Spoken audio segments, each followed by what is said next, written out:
గోదావరి ఎంత పలికింది అనడానికి మీకు నేను ఒక ప్రబల సాక్ష్యం చెప్తాను. ఇప్పటికీ మీరు అంబసత్రం అని ఉంది భద్రాచలంలో, వెళ్ళాలి తప్పకుండా. భద్రాచలం వెళ్లి సీతారాముల్ని చూసి వచ్చేసానంటే సరిపోదు, అంబసత్రంకి వెళ్ళాలి. అంబసత్రంలో పమిడిఘంటం వెంకటరమణయ్య గారు అని చెప్పి మహానుభావుడు, పెళ్లి కూడా చేసుకోలేదు. ఆయన అంత గొప్ప అన్నదానం చేస్తుండేవారు. ఆయన అమ్మవారిని ఉపాసన చేసేవారు. అంబా అనేవారు ఆయన నైవేద్యం పెట్టే ముందు. అంతే, చుట్టూ కూర్చున్న వాళ్ళందరికీ గజ్జెల చప్పుడు వినపడేది, అమ్మవారు వచ్చేది. చప్పుడు ఒకటే వినపడేది, అమ్మవారు ఒక్కటి ఆయనకు కనపడేది. మీకు ఇప్పటికీ చెప్తారు, అక్కడికి అంబసత్రవు దగ్గరికి ఆయన కొండ వెనక గిన్నెలో పాలు పోసి కొండ మీదకి ఇలా చూసి సీతమ్మా అని పిలిచేవారు. పెద్ద పాము అందరూ చూస్తుండగా జర జర జర జర జర జరలాడుతూ కొండ మించి దిగొచ్చి పాలు తాగి కొండెక్కిలిపోయేది. ఒకప్పుడు ఆ పమిడిఘంటం వారు అన్నదానం చేయడానికి వంటవాళ్లు దొరకలేదు. వంటవాళ్లు దొరకకపోతే ఆయన అమ్మవారికి చెప్పారు, అమ్మ వంటవాళ్లు దొరకలేదమ్మా, సీతారామ కళ్యాణం వస్తోంది ఎలాగమ్మా అన్నారు. అంటే అమ్మవారు అంది, బెంగ పెట్టుకోకోయ్, రామలక్ష్మణులు వచ్చి వంట చేస్తారులే అంది. ఆయన ఇలా చూశారు,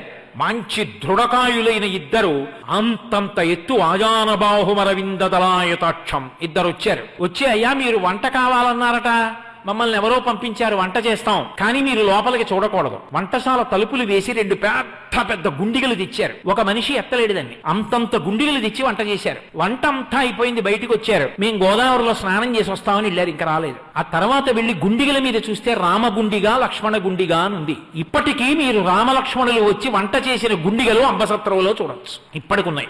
గోదావరి పలికింది. పమిడిఘంటం వారికి ఏదైనా ఇబ్బంది వస్తే గోదావరిని అడిగేవారు. ఒకప్పుడు నెయ్యి లేదు, రాజమండ్రి నుంచి నెయ్యి రావాలి, ఆ నెయ్యి రాలేదు. ఎలా? ఆయనకు అనుమానం వచ్చింది, నెయ్యి లేకుండా అభిగారం ఎలా చేస్తారు, భోజనం ఎలా చేస్తారు? అందుకని ఆయన తిన్నగా గోదావరి ఒడ్డుకి వెళ్ళారు. వెళ్లి 2 బిందెలతో గోదావరి నీళ్లు తీసుకున్నారు. అమ్మ 2 బిందెలు నెయ్యి అప్పిప్పించు, నెయ్యి వచ్చిన తర్వాత నీకు ఇచ్చేస్తానన్నారు. అలాగేనంది గోదావరమ్మ. ఆయన ఇంటికి తెచ్చారు. తెచ్చి గోదావరి నీళ్లు కదండి, గోదావరి నీళ్లు కదండి, నెయ్యి ఏమిటండి అన్నారు. వడ్డన మొదలెట్టండ్రా అన్నారు. అన్నీ వడ్డించి అభిగారం చేయడానికి ఆ బిందెలో ఇలా ఉద్ధరిని ముంచారు. నెయ్యి అయిపోయింది 2. ఆ తర్వాత రాజమండ్రి నుంచి నెయ్యి వచ్చింది. 2 నేతి బిందెలు పట్టుకెళ్ళి అమ్మ అప్పుచ్చుకున్నాను కదా పుచ్చుకోని ఇచ్చేశారు, గోదావరిలో కలిపేశారు. నేను అందుకే మీతో మనవి చేస్తున్నా, గోదావరి తల్లి పలుకుతుంది, ఎందరికో పలికింది ఆవిడ. ఆవిడ కడుపులో లక్ష్మీ నృసింహ స్వామిని పెట్టుకుంది, ఆవిడ కడుపులో ఇన్ని పెట్టుకుంది.